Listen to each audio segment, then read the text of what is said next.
Hello, everybody.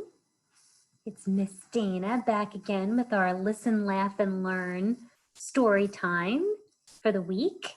As I mentioned last week, we're going to do mice as a theme, Munchy Mouse. I thought that sounded like a fun title. I don't know why I think about mice this time of year. Usually around Christmas time, we always think about the animals, maybe wanting a little something extra special because the weather is getting cold. So we want to leave something for the reindeer when Santa come, a carrot, or maybe something like a little something for even like the littlest, tiniest creature, like a mouse. Give them a little extra food because it's just so cold all winter long and they're scrounging around, scurrying around, trying to find food. It's a little harder for animals in the winter. That's why it's good to feed birds during the winter too, if you have a bird feeder, because it might be harder for them to find little nuts and things underneath all of the snow for them to eat. So I don't know. I went off on a little tangent there, but that's the reason why I thought mice would be fun, little Munchy Mouse theme. So hopefully you all have your bags of goodies and you're ready to be creative when it comes to mice. I have a very favorite story when it comes to mice, and it is Mouse Paint.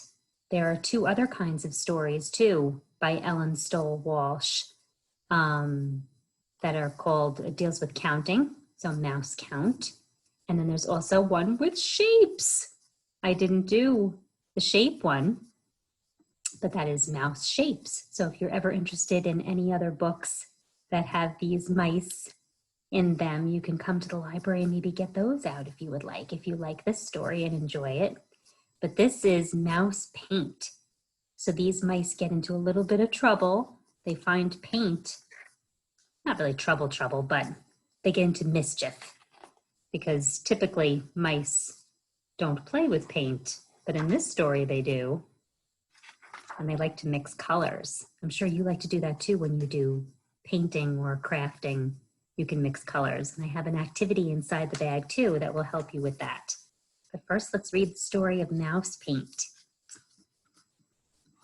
Here they are. Once there were 3 white mice on a white piece of paper. The cat couldn't find them because they're camouflaged, right? That's a fancy word for they blend in because the cat likes to chase mice and eat mice. So it's good that they can hide.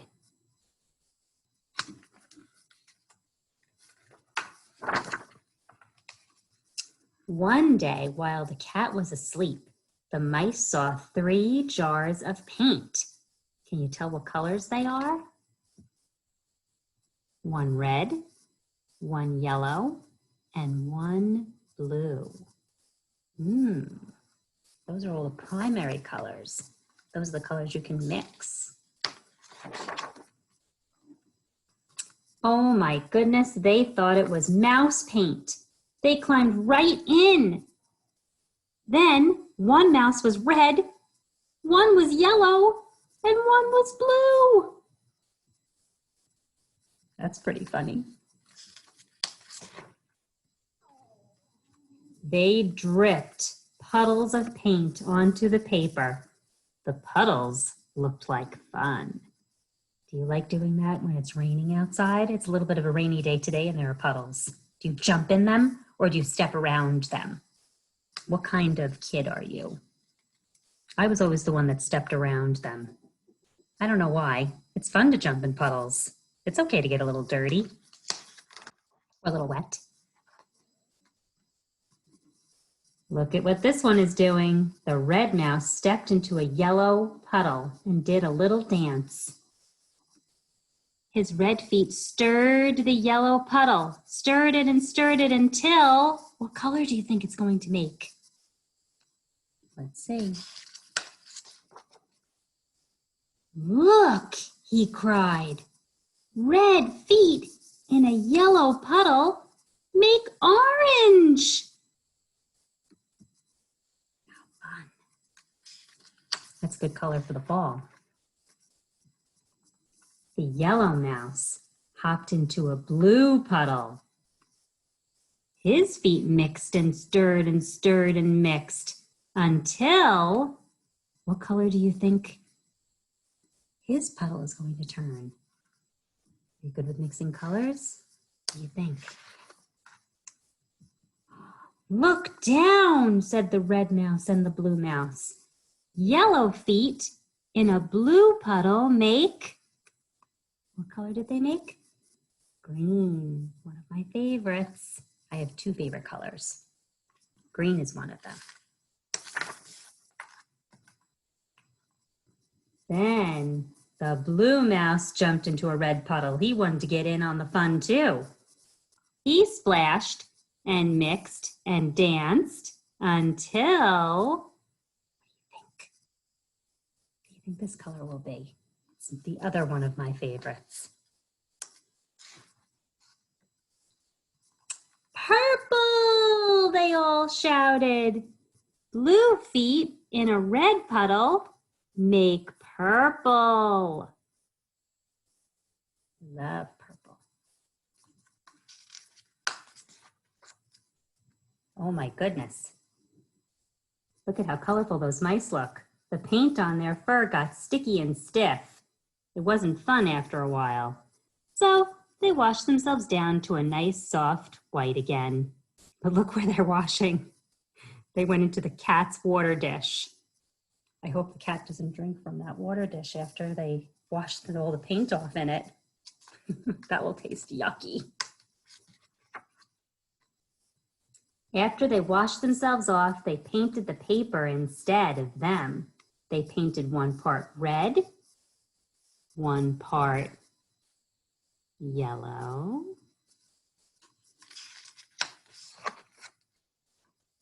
and one part blue.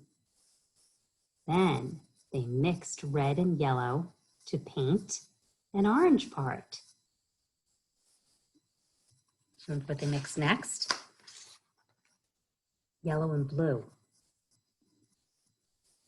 They mixed the yellow and blue to paint a green part, and then blue and red to paint a purple part. So pretty. They're really good at painting. Who knew that mice could be good at painting?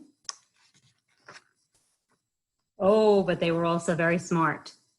They left some white because of the cat. Cat must be very angry now that he has paint-filled water, so he's trying to find them. But they're camouflaged again. It's hard to see them. Did you like that silly story?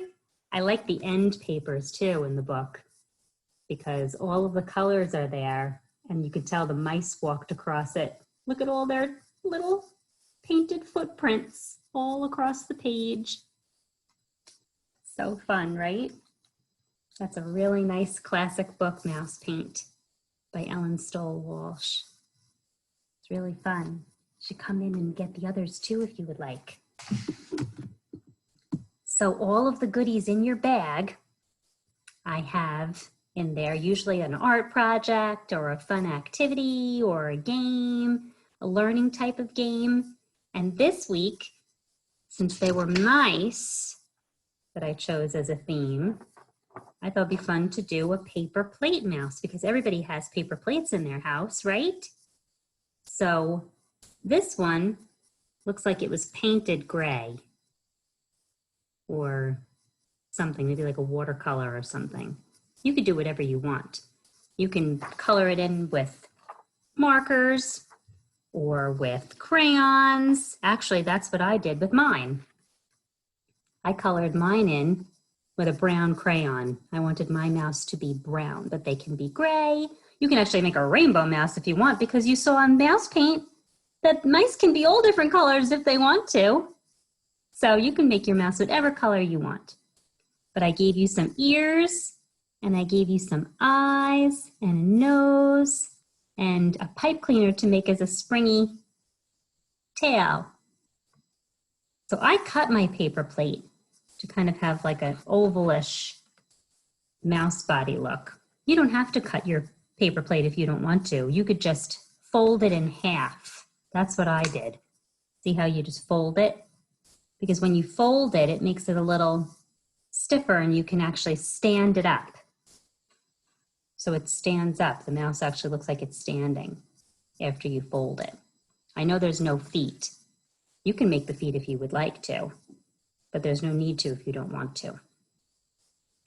I don't know what happened. Miss Dana probably had her perspective a little off. That's a fancy word for like not realizing how big or small to make things. My ears were a little bit big, so they look a little floppy on my mouse. It looks like his ears are dragging on the floor. I like him though, he's very cute. But if you don't want your ears dragging on the floor, you can cut them a little bit to make them smaller if you still want them to be floppy like this. Or you can glue them. See, I have, oops, let me twist it around so you can see the inside. So you can actually glue them to the top if you would like, to make them look like Mickey Mouse ears if you don't want them to be floppy. You can kind of glue them to the top and make them stick up like the Mickey Mouse Disney hats that you get. You can make them stick up. I'm trying to see if I can get you to see what it will look like. So you can make, it's kind of hard for me to hold it like that, but you get it. So one side, you can just glue the ears sticking up and then turn it over on the other side.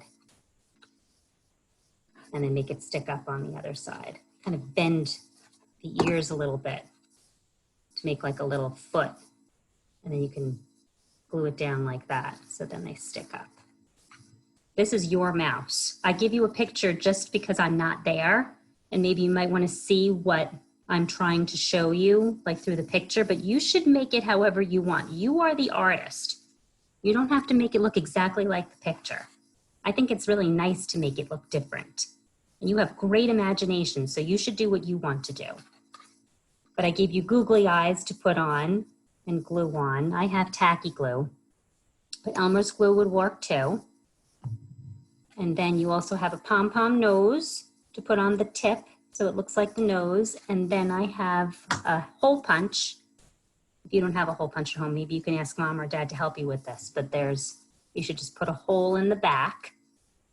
So the face is up in the front and the tail should be in the back. And then you can twist the pipe cleaner on and twist it around your finger to make it springy looking. It looks like a springy mouse tail. So hopefully you will have fun making your mouse, and then you can play with him. Make him a little munchy mouse. Give kisses. Or you can invite him to your dinner table and give him little crumbs from your food if you want, and play with your mouse. He's very cute. I have to give him a name. I haven't thought of something yet. But I also gave you other fun activities too.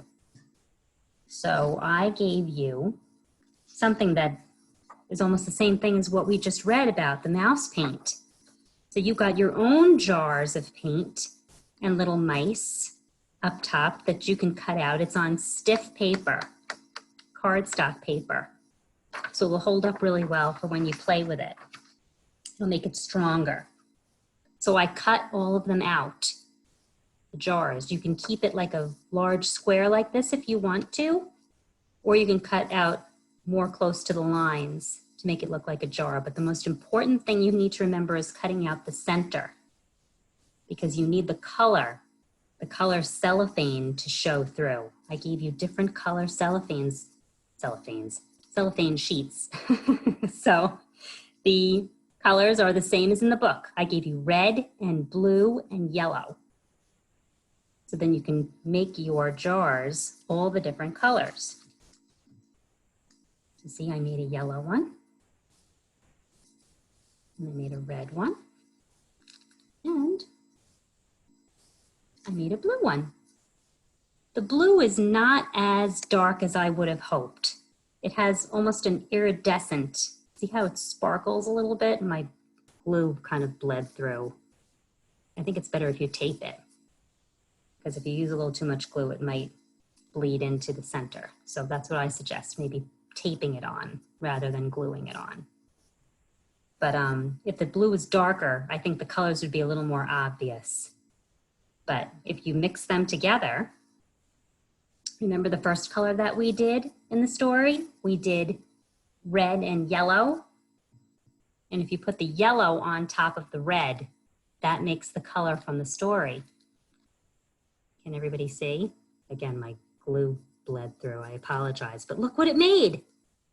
You mixed the colors just like the mice did. If you put the yellow on top of the red, you make orange. Isn't that great? So fun. So what was the second color that they did? I think they took yellow and blue together.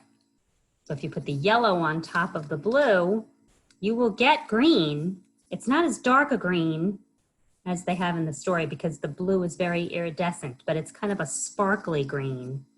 It's not as green as I would like. Maybe if you find cellophane on your own, blue cellophane, maybe you can try this again. But it's kind of a sparkly green. But the last color that they did was purple, another one of my favorites. So it was the red and the blue together. So if you put the blue on top of the red, you do get a very sparkly looking purple. But again, I wish that it was a little bit darker so you could see it better. But it is a little bit purple. And you even have your own little white mice that you can cut out. And then make your mouse turn different colors too. If you want him to turn yellow, you can put him behind, or you could use this around the house too. The red is the best. You could turn your mouse red. It's pretty fun. So I hope you have fun with that. It's fun to mix colors. Maybe you could even use your own paint and make the colors if you would like. You make sure you use all the primary colors, red, yellow, and blue. And those help you make all different colors. And if you ever want to use white with red, that will lighten up the red so much that it will turn pink. So usually the brown and the black make things look a little muddy. So I think the best colors to mix with are red, blue, yellow, and white. That will help you change a lot of colors. The last activity that I put in is kind of an activity sheet. Oops, let me do this. From Mouse Count that I found on Pinterest. So this is your counting mat. So everything is laminated so you can play with it over and over again. And then if it gets dirty, you can wipe it down. I love laminating things, as you probably can tell from all of the goodies that I put in your bags.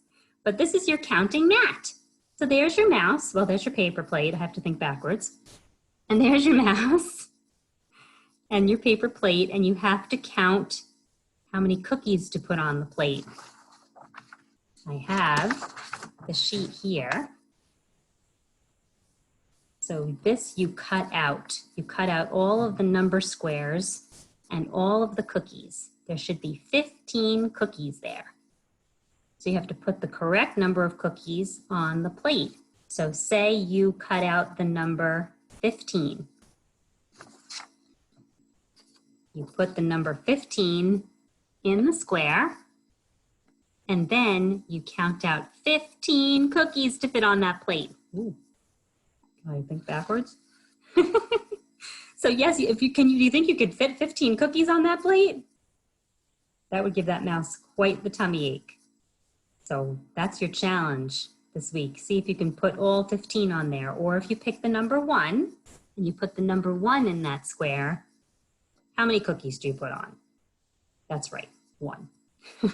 So let's see if you can do math and count all the way up to 15. I'm sure you can.